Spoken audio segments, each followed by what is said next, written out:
السلام عليكم ورحمة الله وبركاته. الشما هركفوني هردفتو تكينيا دا أكم جتو سينجنا حرمو نقاولي تتبني جرا فيديو هارواسي نفك بدلو فينجرا فيديو كان نمني channel كناف هارواتاتنا سبسكرايب gochuudhaan kara video dubartii tokko tobbaa manaatii wal loltee wal ardabdee jiru walitti dheessanii wal jibbanii haadha bira dhaqxe haadha ofii kiyya harmee kiyya khalas gurbaan kun na cinqeera ajjeesuun barbaada gurbaa kana ittiin waan qoricha waynaa gane qoricha abbaa manaa kiyya kana ajjeesu bakka baay'ee na miidheera waan inni irraa godhuun qabu yoonnee gedelee nanii kuna azzabeera an jiru jibbeera na ajjeesuun barbaada summinaa kennetteen haati ilmuudhaaf waa dhabdiire haati ilmuudhaaf gara laafetti waan taate obshir jettee wanta itti kennite qoricha way mirkaadidha yookaan manneen waanuma xiqqoo tokkooni qoricha waan itti naqamee itti kennamu sana itti kennite kana geessi garuu jetteen yeroo geessitu immoo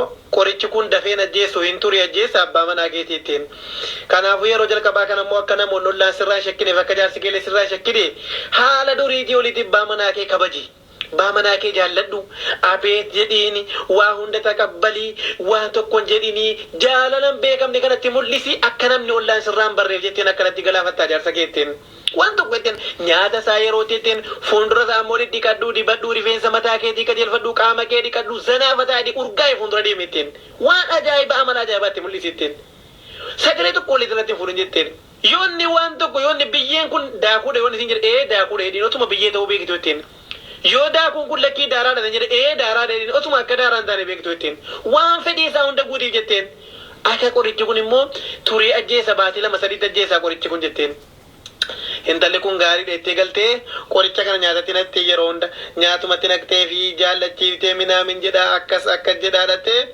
yeroo ji'a tokko geessu wanna addaa uumama haadhatti deebitee haadha kiyyeetteen baran jaarsa kiyya ajjeesuun barbaadu rabbeedi qorichicha waan balleessu natti mi qorichi dhiqqoo ajjeesa abbaan manaa kiyyeetteen maali jinan laggee abbaan manaa kiyya jee kana keessatti jijjiirama guddaa argisiise erga itti natti himtee naan dhaqee waan sana hunda godhee kabajasaa waan hunda kabaje waan hunda isaa godhee lakkii abbaan manaa kiyya na jaallataa ruuhinaa dhabaa waan hunda na gargaara bakka jaalala addaa weenattuu ergan kabajuu jammaree lakkii bu'aan qorichichi akka inni ajjeemne rabbeedi waan qorichicha waan fashaleessu natti mi abbaan manaa kiyya kun duunaan salphadheen jetteen akkamitti lakkii qoricha ajjeesuun dirqama ittiin haati lakkii adaraa rabbeedi qoricha biraallee kan qoricha kana fashaleessu natti himi malee abbaan manaa kiyya amma amala gaarii tokkoon na simatee jaallata waan addaa keessa jiranu roomaansii addaa keessa irraa waan hin yaadamne wayi jaarsi kiyya ta'e waan inni irraa eegne bichaan irraa argadhe jaarsa kiyya irraa jetteen akkana jetteen eennan ansiluma qoricha sittiin kennin jetteen wallahi kuyyiisuma nyaataati malee qoricha sittiin kennin jetteen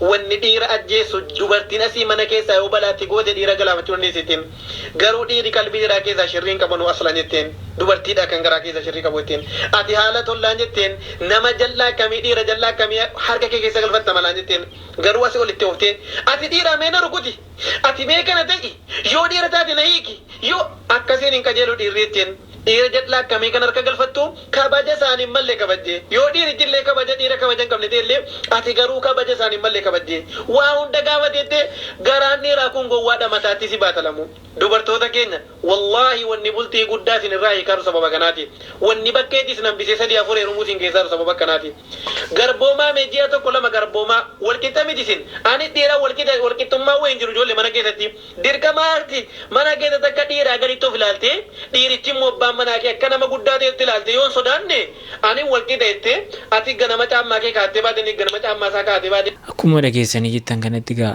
amaatii gaarii jechuun isiika kanaati laa isiika kanaa rabbi nuuf kennu irraa amaatii gennoota jechuun sinuma uumamuu rabbii keessatti dubartoonni hin sardamu kanaafuu jennaan amaatiin kun immoo mala maltee akkas gootee rabbi immoo milkeesseenii jaalala jaraa akka jarri bareechanii idimee muluu wal jaallatan gootee rabbi irraa haa jaallatu jennaa. Tiiktookii booniyyee miseenjeriinsi kontirool goonee nurka jira.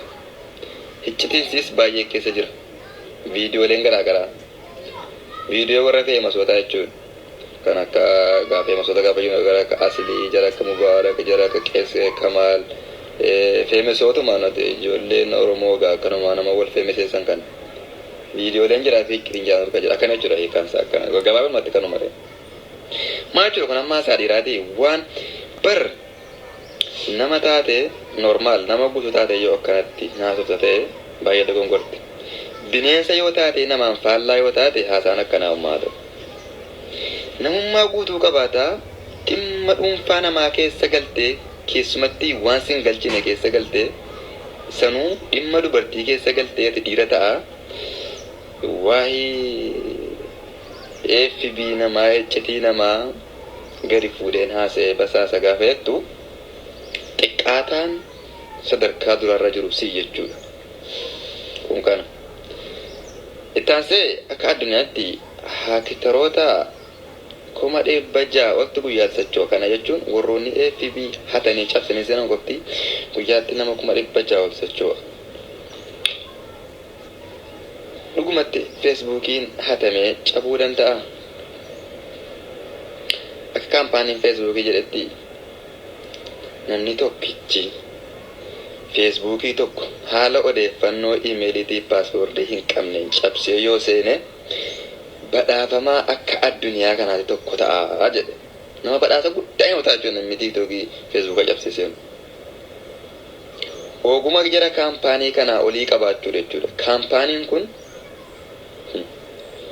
warroota waan barbaadan kalaqanii nama qofa kalaquu dadhaban warra akkasitiin hoogganama kaampaaniin Feesbuukaa. Warra kanaa ol ta'etuyyi kaampaanii keenya cabsee miidiyaa nama dhuunfaa tokko fuuchuu yookaan ugguruu danda'a jedhee ibsa baase kaampaaniin Feesbuukaa. Kana jechuun Feesbuukni tokko akka hin hatamne abdii nama murachiise jechuudha. Okay. Maaliif sobde Feesbuuk waliin nama hedduu fuudhamnaan kunoo hin agarre jechuun keessan hin mala. Akkasii miti. Tokkooni namichi of eeggannoo Feesbuuka isaa qabaachuu dhabuudha. Kana jechuun salphaatti iimeelii isaatiif paaswoorrii isaa namni argachuudha. Waan akka vaayireesii garaa garaatti erga jechuudha. Feesbuuka sikiriitii hin qabne jechuudha. Eegduu hin qabne. Kun kana. Qabxiin lammaffaa immoo nama isatti dhihoo jiruun hatamuudha. Caafii wayii namni dhaqee gaafa qabate iimeelii qafoo Feesbuuka jawaalaa haa ta'u, iimeelii Feesbuukaa haa ta'u, caafii wayii namni dhaqee gaafa qabate isa kaan yookaan cabsuu danda'a yookaan yaalii argachuu danda'a.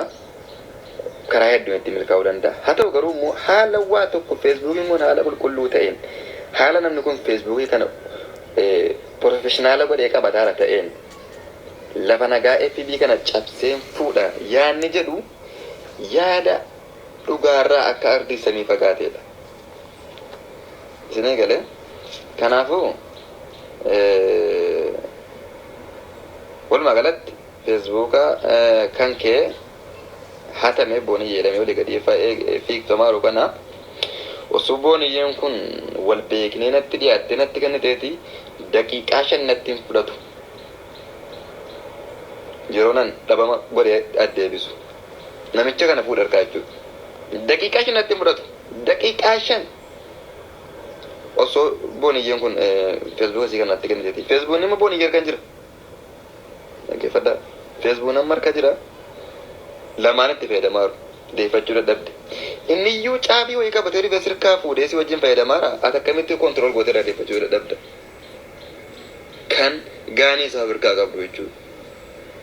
Kun kana yoo xiqqaate dileetiin gootu karaalee garaa garaatiin dileetii godhama Feesbuukii. Yoo xiqqaate osoo iccitiin kee hin bahin dura.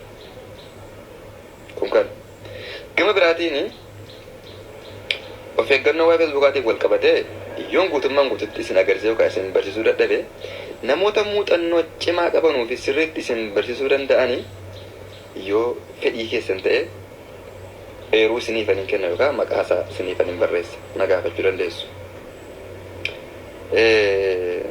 Ammoo jireenya keessan keessatti waa'ee qilleensaatiin wal qabatee bilbila kanaan wal qabatee of eeggannoo cimaa godhaa.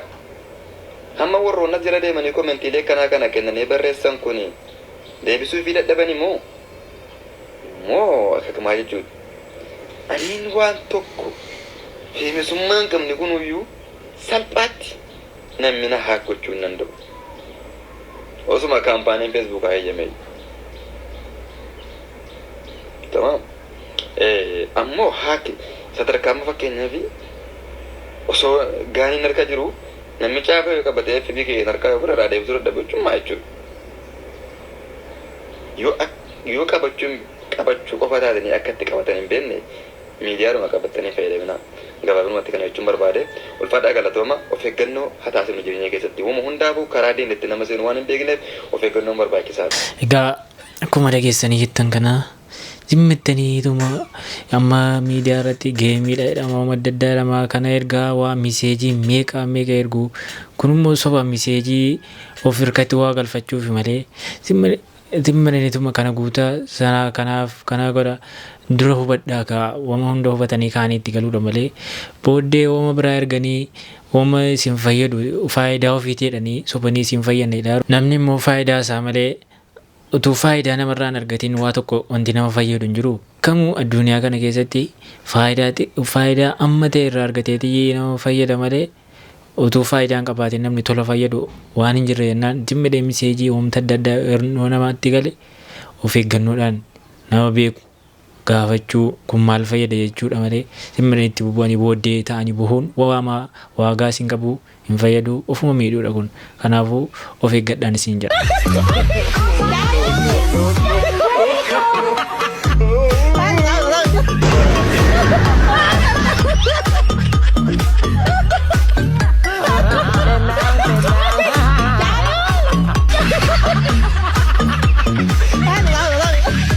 Sareen nama keessi torra geenyeerra uumama nama dhibuudhaa haga viidiyoo kabiraatii walitti deebinutti